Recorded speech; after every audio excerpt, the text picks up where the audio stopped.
Assalamu alaikum. My name is Sheikh Mohammed Zara. I am the BSN program coordinator and also the course coordinator of the Anatomy and Physiology at the College of Nursing, PIMS, Islamabad. In the Anatomy of Physiology lecture of the series, today the lecture number 7. In lecture number 7, today we will go to learn about the forearm. The forearm of it is a part of the upper limb.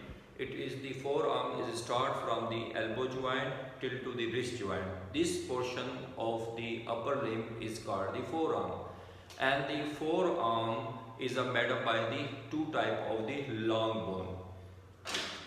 Two types of the long bone. The medial bone, which is the longest bone in the forearm, the name of the medial bone is called the ulna, and the lateral bone, which is situated on the outer side of the forearm, it is called the radius. And the today lecture we will go to learn about the medial bone of the forearm. That name is called the ulna. Okay.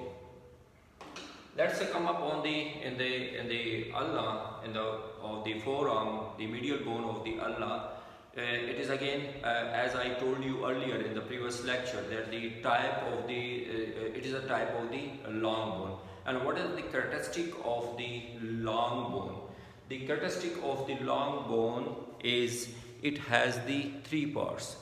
The upper extremity, which is the other name of the upper extremity, is called the proximal end, and the middle one, which is the major portion of the long bone, is covered as made up by the shaft, and the lower extremity or the distal end. This portion is called the lower extremity or the distal end of the long bone. These three characteristics is present in all the for all the types of the long bone. We will go to learn more in detail at the diagnostic structure, which is I sketched over here at the blackboard. Let's start from the upper extremity of the ulna. If you look, if you are looking or visualizing that this portion of the ulna bone is looking like the open mouth of the snake, or just like this portion. This portion of the ulna is like the ridge or spanner.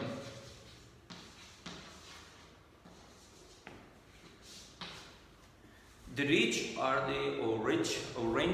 the spanner is a mechanic tool by which the mechanic is open the nut and bolt, or close or open the nut and bolt. So this upper jaw is looking like a wrench or the spanner tool. Now, or in another way, the open mouth of the snake. Now, if you see this portion is, you are looking just like the crystal-like structure, and just like the half moon, the moon shaped like structure. This upper process is called the olecranon process.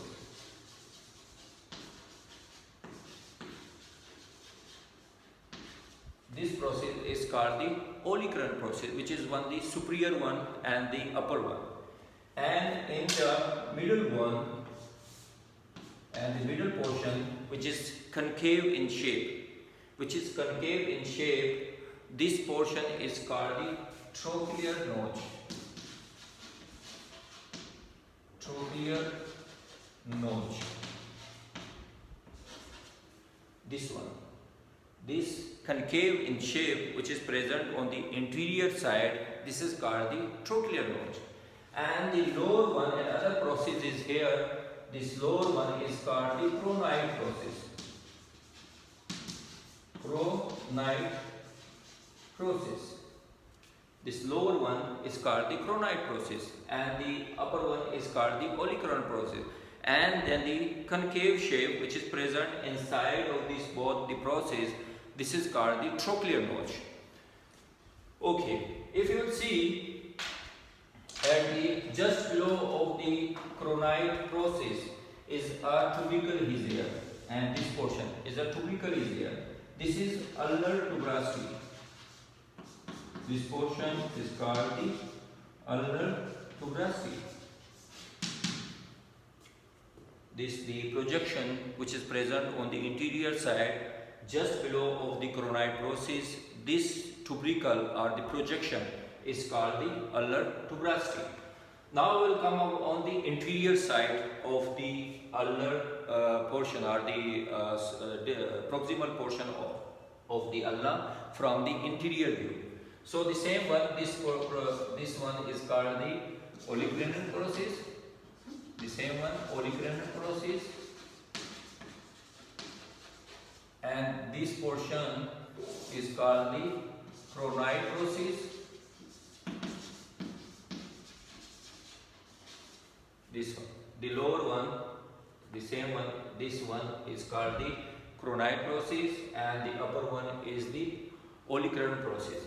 At the lateral side, of the coronoid process, from here to here it is the coronoid process.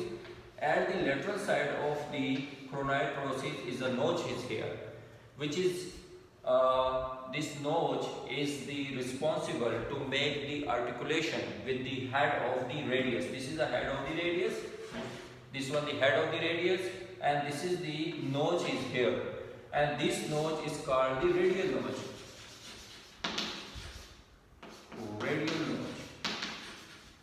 And this radial notch is responsible for the articulation with the head of the radius and to make the superior radio-ulnar joint. And between the superior radio-ulnar joint, the supination and the pronation movement is possible over here. If you look at the front side, of the ulnar bone, at the olecranon process area, or the superior area, is at the front side, which is I told you just below of the coronoid process is ulnar tuberosity is here. This one is the ulnar tuberosity is here, and this ulnar tuberosity, if just above of the ulnar tuberosity, is the triangular in surface area. This ulnar tuberosity and triangular surface area is the responsible for the origination, attachment of the brachialius and the biceps muscles attach over here at the front side of the cubital fossa. This is the cubital fossa. At the ulnar tuberosity and the triangular surface which is present at the surrounding of the ulnar tuberosity, this surface is the responsible for the insertion of the biceps and brachialius muscle, and these biceps and brachialius muscles give to the movement to the elbow, the forearm, and the flexion. The flex movement is made possible by through these two types of the muscles which is present at the front side of the forearm. Now, if you see this is the coronoid process. This one is the coronoid process. At the medial border of the coronoid process is the surface is here, and this surface is here is for the attachment of the flexor digitorum,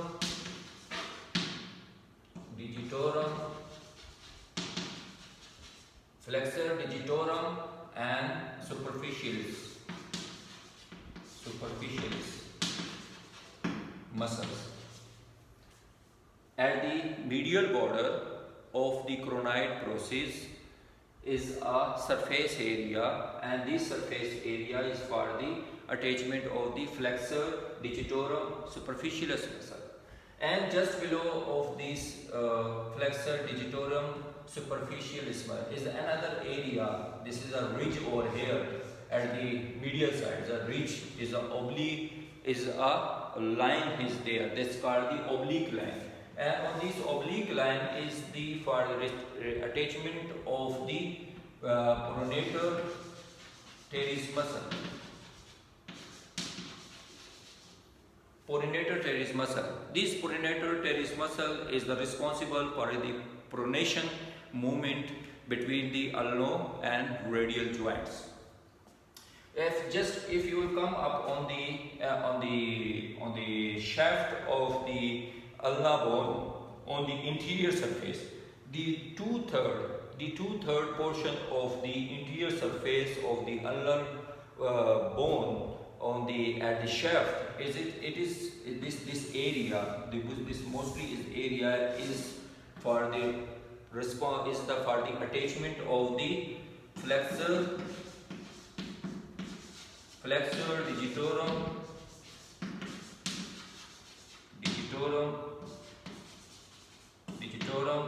profundus muscle.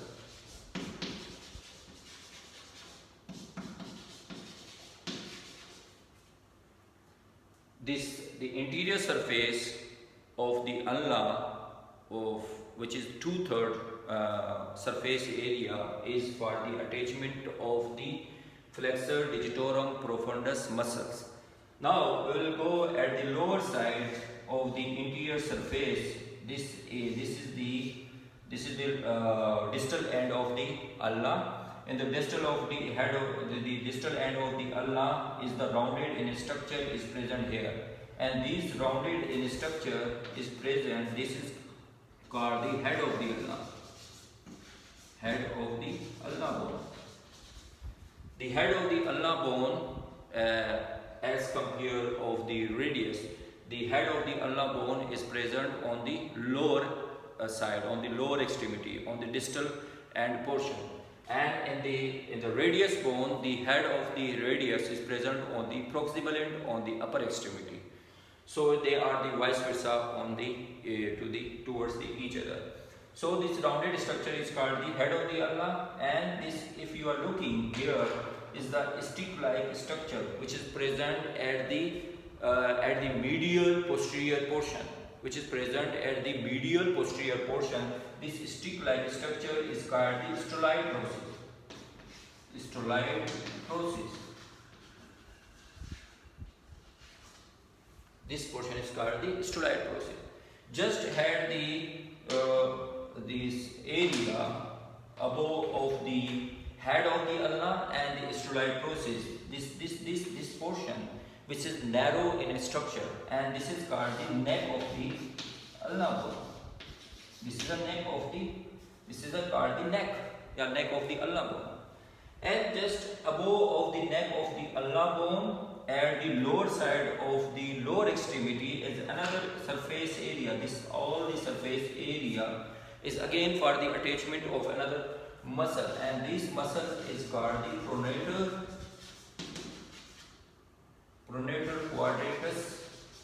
quadratus muscles.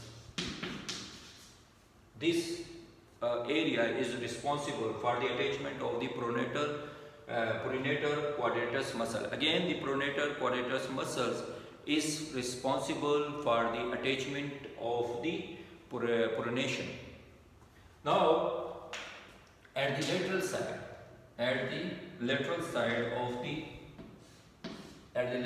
of the pronoid process, then I told you earlier, this is a notch is here, and this notch is called the radial notch, which is responsible for the attachment of the head of the radial.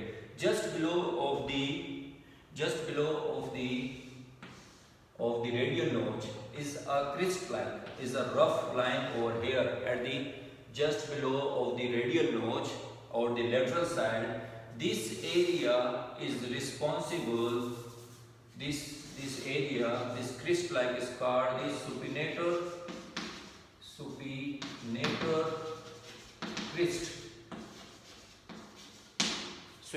crest, and supinator teres muscle is attached over here at this area, supinator crest. So it is all about the interior views of the ulna bone, which is we learned. I told you the different areas for the attachment of the different types of the muscles which are attached on the proximal end and in the interior surface and in the distal end of the ulna. We will come up on the posterior surface of the ulna bone. If you look at the posterior surface of the ulna, this is this portion from here to this here. This is the proximal portion, and this one is the shaft, and this one is the distal end. Okay. Now, if you look at the posterior side of the ulna bone, at the top of the tip of the ulna, this is the top one at the posterior side, is the olecranon process. The olecranon, the posterior view of the olecranon process of the ulna bone, is the superior border is rough-like structure, and it is a protuberant. If you bend your elbow, then you can feel it, and this which is the projection you are feeling on your elbow, this is the olecranon process, and this is the superior surface of the olecranon process, which is rough-like in structure, and this trigone area is responsible for the triceps muscle attachment. Triceps muscles attach over here, and this triceps muscle is responsible for the extension of the forearm. Just at the below of the superior surface, there is a rough-like structure at the olecranon process. At the back side of the trochlear notch, at this whole portion is a trochlear notch. At the just below of the olecranon process and back side of the trochlear notch is a leaf-like shape structures or surface is here, and this area is mostly a smooth in surface, and this area is for the attachment of the anconeus muscle.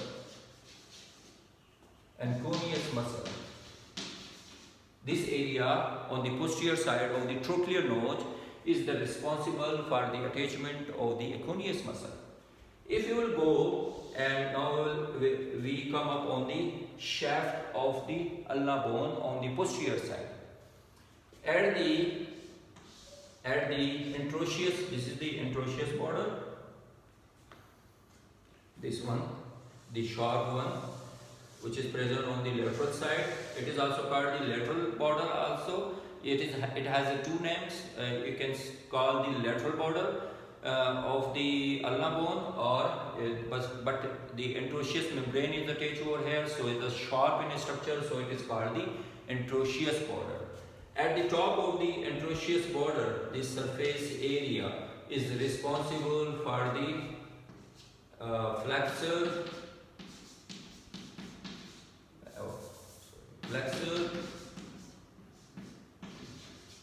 pollicis. The top one is responsible for the abductor pollicis longus muscle. Abductor pollicis longus muscles at the superior surface of the interosseous membrane. And the middle one of the interosseous border, at the middle portion of the interosseous border, is for the extensor pollicis longus muscle.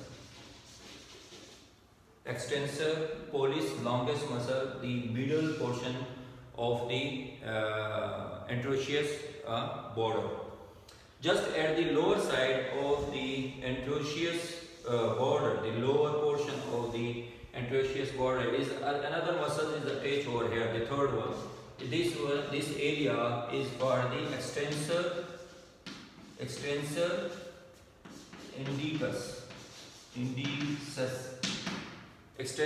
indicis. The lower portion of the shaft of the ulna on the interosseous border is responsible for the extensor indicis muscles for the attachment of the extensor indicis muscles. Okay, the lower portion again is the lower portion of the head of ulna is a narrowing, becomes a narrowing structure. This narrow structure of the lower end or the distal end of the ulna is the neck of the ulna, and then on the medial side it is a rounded end structure, and the lateral side is a rounded end structure. This rounded end structure is called the head of the ulna. On the medial side, medial-posterior side is the stick-like structure, and this stick-like structure is called the styloid process of the ulnar bone. Now in the posterior border, this is the posterior border, and this posterior border is the attachment of the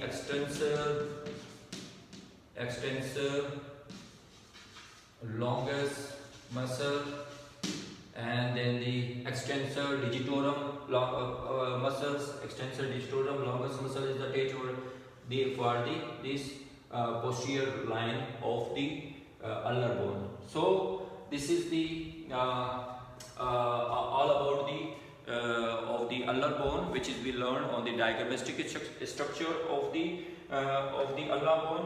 Next we will go to learn more in detail about the different part and the feature which is present on the original bone of the ulnar bone. As I told you earlier, the ulnar bone is a type of the long bone, and it is the medial bone of the forearm. The medial side, it is present on the medial side, on the internal side of the forearm, so it is called the medial bone of the forearm. So it is type of the long bone. It is again, is I told you earlier, this is three portion: the proximal end, the shaft, and the distal end. The upper extremity, shaft, and distal. The ulnar bone, if you look the ulnar bone, it is a two curved. The two curved over here. In the upper portion, at the upper area, at the proximal and the 2/3 of the shaft, it is the band towards the lateral side, and when it is goes and the 1/3 on the lower side, it is the band on the medial side.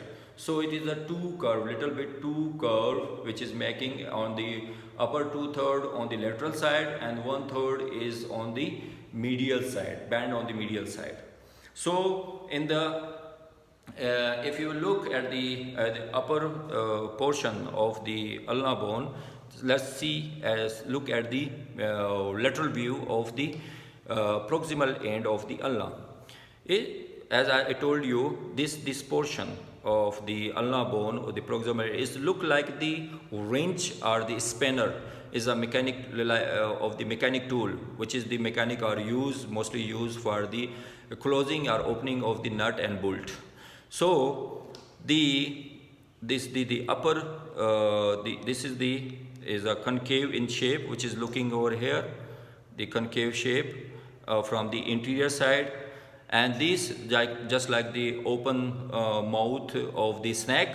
And this is a notch is here, and this notch is called the trochlear notch, and this trochlear notch is the responsible for the attachment of the trochlear process of the humerus bone, which to make the elbow joints.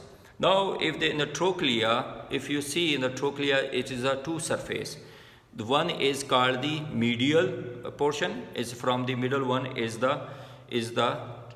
the line over here at the mid trochlear line. Mid trochlear line is divided the trochlear notch, the two portion. This one is the medial one, which is present on the medial side. This is called medial portion of the medial articular facet of the trochlear notch, and this is the lateral articular surface of the trochlear notch. The medial one is a larger in size as compared of the lateral side. In the middle one of the trochlear notch is non-articular facet or surface over here, and this non-articular surface or facet over here is for the synovial membrane attachment over here, and inside of this is the fatty structure just present over there. This is called the brusa. Brusa is provide the greasy like contents, provide the gracie-like contents towards the synovial membrane to make the possible to the synovial membrane more freeable in the movement. Just looking at the lateral side, of the choronoid process is a notch is here, and this notch is called the ulnar notch. This is the radial notch. This notch is here is a radial notch because the head of the radius is articulate over here or move over here, and this the attachment of the head of the radius with this radial notch of the ulna to make the superior radio-ulnar joint.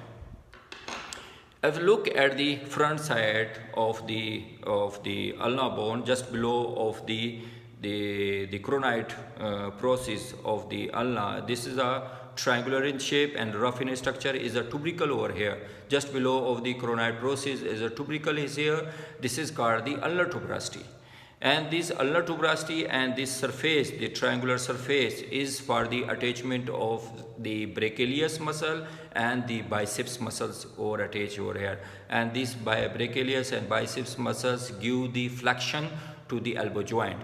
At the lateral side, just or the look at the lateral side of the radial notch is a crest-like structure over here, and the rough ridge over here. This crest-like structure is called the supinator crest, and the supinator teres muscle is attached over here. The supinator crest and the supinator muscles is attached over here. If you look at the medial side of the choronoid process, the medial side of the choronoid process. This is the choronoid process, and this is the medial border of the choronoid. At just of the medial side of the choronoid process is a attachment surface area is here, and this attachment surface area is for the flexor digitorum superficialis muscle. This area is for the flexor digitorum superficialis muscles is attached over here. Just below of this surface area is a oblique line over here. This is the oblique line over here. This oblique line is here. It is responsible for the attachment of the pronator teres muscle, which is provide the pronation movement to the elbow joint, to the forearm joint. Okay, let's at the shaft of the ulna. If you look at the shaft of the ulna, it is made up by the 3 borders and 3 surfaces. At the shaft, it is made up by the 3 borders. The shaft is a 3 borders and 3 surfaces. The border which is present on the interior side, and the interior side is a broader smooth border is here, and this border is called the interior border. This border is called the interior border. And on the lateral side, where is the radius bone is attached over here, this is a sharp ridge or the sharp border is here, and this border is called the interosseous border or the lateral border. But it is mostly the book is the school of thoughts and in anatomical books is written as the interosseous border. Why it is interosseous border? Because the interosseous membrane is present between the ulna bone and the radius bone. It is attached on the interosseous border and on the interosseous border of the radius bone to make the radius and elbow joint in the situated and the located and make the more stronger to the forearm both the bones. And in the posterior side, another border is here, and this is called the posterior border. So it has 3 border: interior border, interosseous border, and the posterior side is the posterior border. Now it has the 3 surface. The surface which is present between the interior border and then the interosseous border, this surface is called the interior surface. This is called the interior surface. The surface which is present between the interior border and the posterior border, this surface is called the medial surface. The surface which is present between the anterior border and then the posterior border. This surface is called the medial surface, and the surface which is present between the anterosseous border and the posterior border, this surface is called the posterior surface. So it has the three surface: anterior surface, medial surface and posterior surface.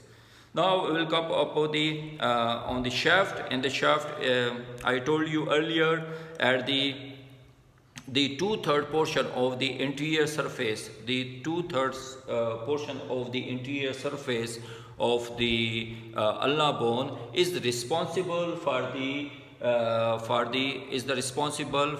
attachment of the flexor digitorum profundus muscle. Flexor digitorum profundus muscle is attached over here in the 2/3 interior surface of the shaft of the ulnar bone, and the 1/3 shaft of the ulna, 1/3 of the distal at the distal end area, it is the rounded in structure, and this 1/3 just above of the neck of the ulna, this 1/3 portion is for the attachment of the pronator quadratus muscles. Pronator quadratus muscles is attached over here. Now at the lower end is the rounded in structures.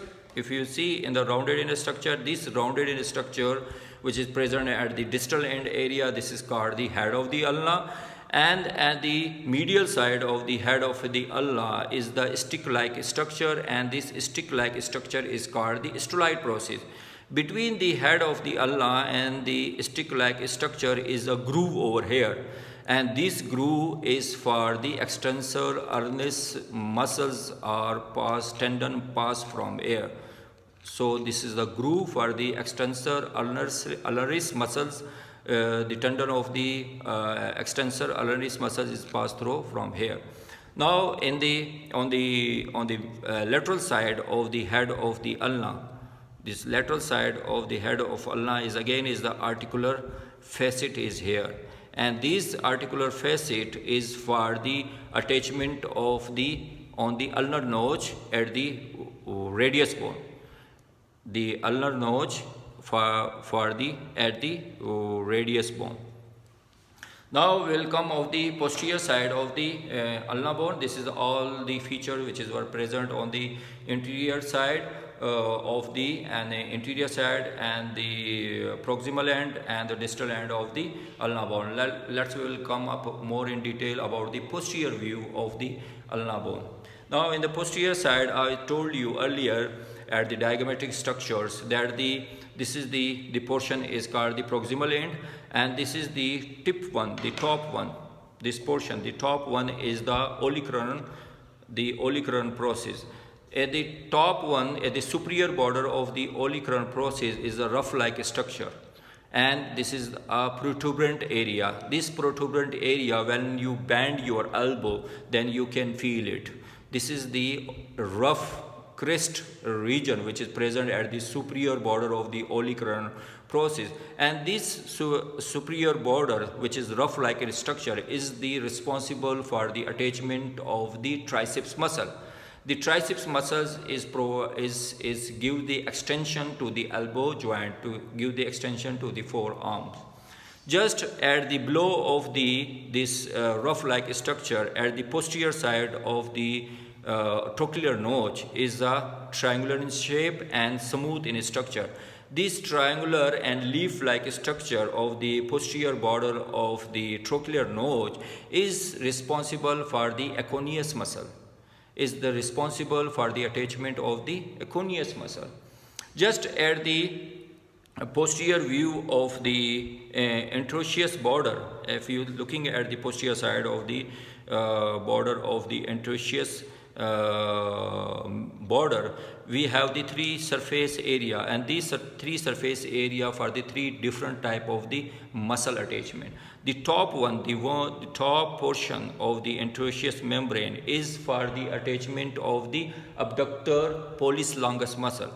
This is the top one, the superior one is the portion of the interosseous membrane is for the attachment of the abductor pollicis longus muscle, and the middle one, the middle portion is responsible for the attachment of the extensor pollicis longus muscle, extensor pollicis longus muscle. And the lower one of the interosseous membrane, the lower portion is for the attachment of the extensor indicis. Extensor indicis muscles is attached over here. And in the posterior line, in the posterior border, the posterior border of the ulnar bone is the responsible for the attachment of the 2 to 3 types of the muscles. The like flexor digitorum profundus muscle is here, flexor carpi ulnaris muscle is attached over here, and the flexor digitorum profundus muscle is also attached over here. So this is the all about of the ulnar bone. I hope you learned a lot in detail about the ulnar bone and the different structures and different process, different areas which are present on the and the anterior surface and the posterior surface on the medial side of the ulna, and the proximal end and the shaft and the distal end of the ulna. So if you any sort of the queries or any question, you can email me or you can comment on my YouTube channel inbox. So I will reply you. Thank you all, and I request you all to subscribe my YouTube channel HPH. Thank you.